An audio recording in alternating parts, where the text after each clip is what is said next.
Okay, kita nak buat eksperimen pupuk lekor. Pupuk lekor dari Kelantan. Ni Gen Z punya idea. Sebab first time try, kita boleh banyak try. Tawakal lah, jadi ke tak jadi. Bismillahirrahmanirrahim lah Alia. Nah. Masuk ni lah. Dia dah kembang nampak. Kalau jadi maksud kata saya letak pupuk lekor ni kat sini. Boleh satu je. Siap. 7/10.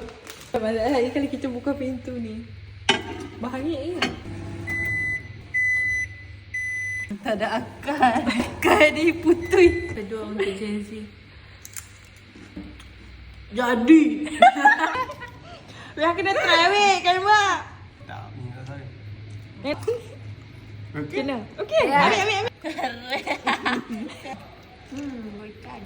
Tak sedap. Sedap. Jangan just lagi, makan dulu. Dekat buah hangit pula kantoi lah. Kalau rasa. Ada hangit. Tak. Kena. Kelihatan. Boleh kompor ni. Makan dulu bukan kita. Tak. Tak. Daripada apa? Microwave. Microwave. Mau, gatal ni. Mau, tengok tanya.